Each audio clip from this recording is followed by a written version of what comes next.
Hello guys, स्वागत है आप सब लोगों का। आज हम इसमें पढ़ेंगे कि क्या क्या आपके एजम्पशंस होते हैं लॉ ऑफ डिमांड के लिए। ठीक है, देखो एजम्पशन से मतलब देखो, जब हमने लॉ ऑफ डिमांड को ये पढ़ा था डेफिनेशन, तो हमने उसमें एक लाइन भी आई थी कि अदर थिंग्स कांस्टेंट। तो वो अदर थिंग कांस्टेंट का मतलब ये है कि यही वो चीजें हैं जो आपके हम एज्यूम करके चलते हैं, तभी वो आपका ये चीजें जब हम मान के चलेंगे एजम्पशन को, तब आपका लॉ ऑफ डिमांड अप्लाई होगा यहाँ पर। ठीक है,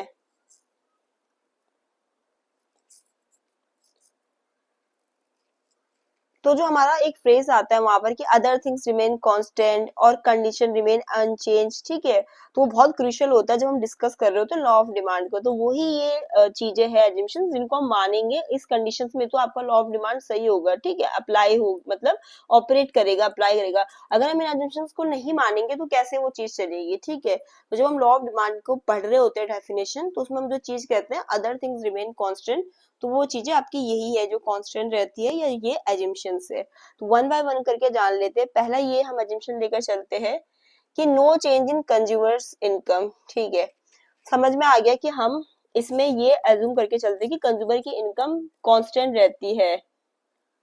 पहला एजम्पशन हमारा ये रहता है,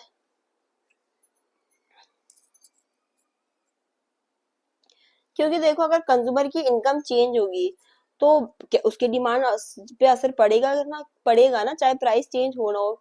मेरी इनकम समझ लो पहले 25,000 थी, अब मेरी इनकम इंक्रीज हो गई है, 35,000 हो गई है।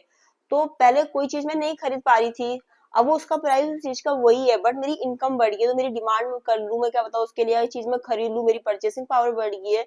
बट हम इसमें ये एज्यूम लेकर चलते हैं कि जिस टाइम पीरियड की हम बात कर रहे हैं, मतलब जब हम जिस कंज्यूमर की इनकम कांस्टेंट रहती है ड्यूरिंग द कंजप्शन पीरियड। ठीक है,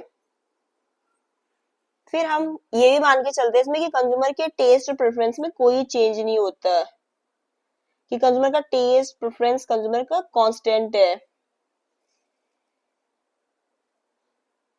क्योंकि भाई अगर टेस्ट प्रेफरेंस में चेंज होगा तो डिमांड में चेंज होगा, बट हम ये मानते हैं कि उस कंजप्शन के टाइम पीरियड में कंज्यूमर का टेस्ट प्रेफरेंस क्या है, कांस्टेंट है।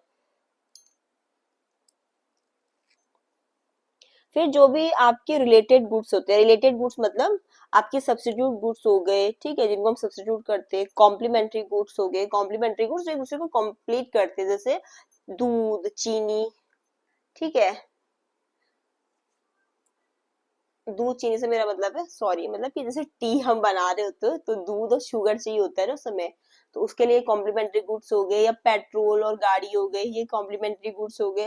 और सब्सिट्यूट गुड्स तो आप समझ ही गए होंगे कि जैसे चाय की जगह कॉफी हो गई, मैगी की जगह यप्पी हो गई, ये आपके सब्सिट्यूट गुड्स हो गए। तो हम ये भी मान के चलते हैं कि जो रिलेटेड गुड्स है, कॉम्प्लीमेंट्री गुड्स, सब्सिट्यूट गुड, उनके प्राइस में कोई चेंज नहीं हुआ, उनका प्राइस कॉन्स्टेंट है। ठीक है, फिर जो एक्सपेक्टेशन नहीं करता कंज्यूमर की भाई फ्यूचर में प्राइस ऐसा हो सकता है, ऐसा होता है, तो उसमें भी कोई चेंज नहीं होता है। तो कंज्यूमर कोई भी इसमें एक्सपेक्टेशन नहीं करता कि भाई फ्यूचर में चेंज हो जाएगा प्राइस। ठीक है, क्योंकि अगर वो ऐसा एक्सपेक्ट करने लग गया, ठीक है, अगर ऐसा एक्सपेक्ट करते हैं तो जरूर उसकी डिमांड पे असर पड़ेगा। ठीक है, बट हम इसमें क्या जंक्शन लेकर चलते हैं कि कंज्यूमर की एक्सपेक्टेशन में, मतलब consumer no expectation of future price change की, कोई भी वैसे एक्सपेक्टेशन नहीं करते कि प्राइस फ्यूचर में बढ़ेगा या घटेगा। ठीक है, हमारे लिए प्राइस कांस्टेंट है। फिर एक हम इसमें ये assumption लेकर चलते हैं कि पॉपुलेशन में भी कोई चेंज नहीं हुआ है, पॉपुलेशन के ना साइज में ना कंपोजिशन में, जो कि सेम है।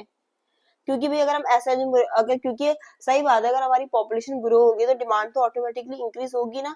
बट हम इसमें ये assumption लेकर चलते हैं कि पॉपुलेशन में भी कोई चेंज नहीं हुआ। फिर जो इनकम के डिस्ट्रीब्यूशन में है उसमें भी हम कोई चेंज नहीं हुआ, कि वो क्या कांस्टेंट इकोनॉमी में।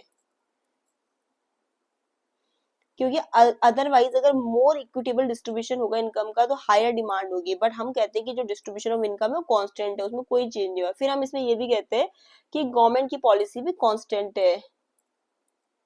जैसे गवर्नमेंट की जो पॉलिसीज होती है, टैक्सेशन से रिलेटेड, सब्सिडी से रिलेटेड, रेगुलेशन हो गए, वो जरूर आपकी किसको अफेक्ट करते हैं, प्राइस को, गुड्स के ना।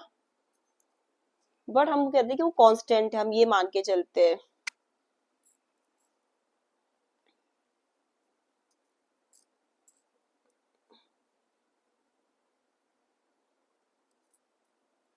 तो जो हमने पार्ट 2 था हमारा video assumption of law of demand में, तो एजम्पशन में हमने उन चीजों जो हमारी अदर थिंग कांस्टेंट आती है वही हमारे एजम्पशन में आते हैं। ये एजम्पशन जब हम लेते हैं तभी आपका लॉ ऑफ डिमांड वहां पर ऑपरेट होगा।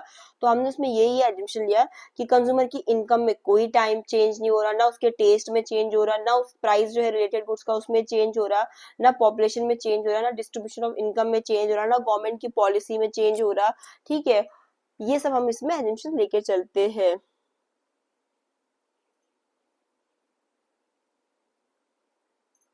तो आज की वीडियो में इतना ही। वीडियो पसंद आई तो लाइक शेयर सब्सक्राइब जरूर करें।